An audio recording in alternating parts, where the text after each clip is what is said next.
light gun games once ruled arcades, and the established classics still have their place. Around town, you may still stumble upon a Time Crisis 2 cabinet in the unlikeliest spots. Hopefully not too far from a Daytona USA machine too. The genre peaked during the early days of 3D gaming when console ports often came bundled with a light gun device. Over time though, their popularity faded, and the home console abandoned dedicated light gun support for several reasons, including your TV most likely. Still, modern hardware has found a way to accommodate the experience, and thanks to the Switch and its Joy-Cons or even clever VR applications, Operation Night Strikers collects some of the pioneers of arcade shooting, alongside a cold rail shooter that's included for good measure. So let's take a trip through memory lane in this review.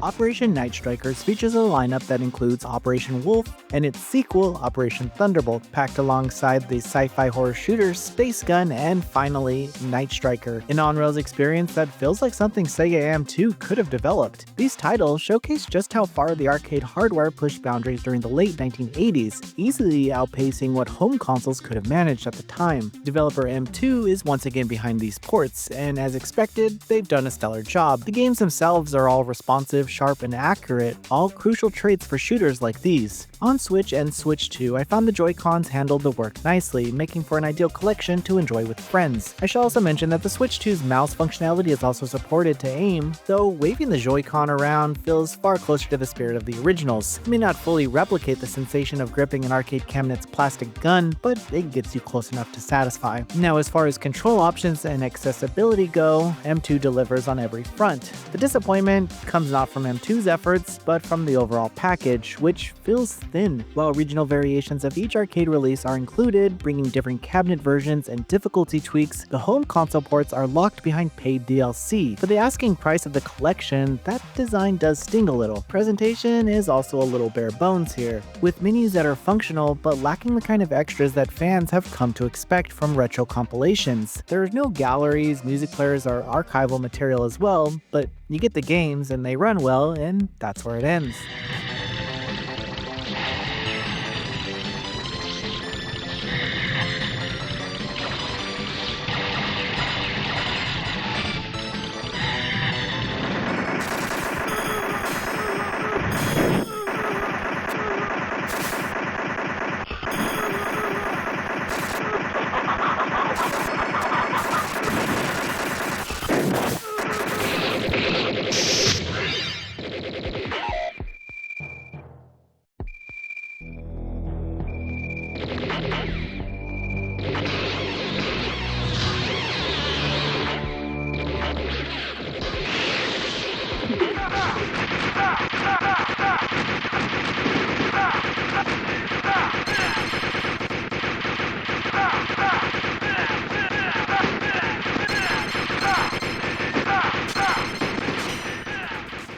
On the included games, Operation Wolf and Operation Thunderbolt remain standout examples of arcade action. Their massive sprites and screen-filling explosions still impress, while mission objectives add variety to the chaos. These games manage to make you feel like a full-blown 1980s action hero, a Joy-Con in hand instead of a plastic Uzi, mowing down enemy soldiers, tanks, and helicopters in one explosive sweep. It's pure arcade adrenaline and still as challenging as ever. Space Gun shifts genres with a horror theme, tasking players with taking down grotesque alien foes. These enemies take multiple shots to dismember, making encounters tense but also somewhat sluggish. The action can feel drawn out, as many enemies absorb fire like sponges. Still, the atmosphere carries the game, with early environments and hulking alien sprites dripping with detail. Sub-weapons like the flamethrower add much needed flair, delivering bursts of catharsis during drawn-out firefights. Then there's Night Striker, which isn't a light gun shooter but earns its spot as a rail-based experience. Its influences are clear, and most noticeably from Sega's Space Harrier. Sprites, projectile patterns, and scrolling backgrounds all echo that style, and while movement can feel clunky, the game shines with its sci-fi spectacle, packed with boss battles, dramatic set pieces, and stylish soundtracks. It's a strong complement to the more traditional gun-focused titles, though standard controls are the better option when compared to the gyro aiming. Now, some players may enjoy the challenge that the gyro adds, but it feels less natural for Night Striker's style. As a preservation effort, Operation Night Striker succeeds. The game looks and plays great, and M2 has ensured that modern control schemes feel natural and fun while playing. Including Night Striker broadens the experience, offering a different flavor of arcade rail shooting among the more traditional titles. Unfortunately, the barebones package and DLC locked home console ports prevent it from feeling like the definitive collection it could have been. Extras like artwork, interviews, or music would have gone a long way to celebrating these games and their history.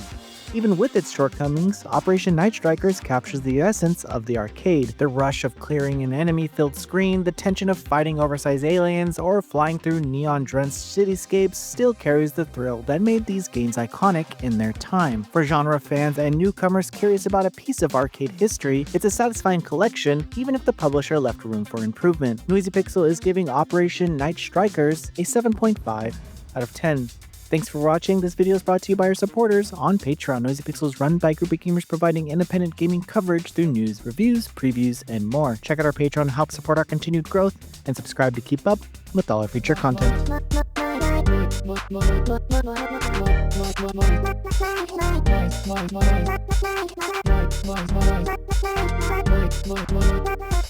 Noisy Pixel.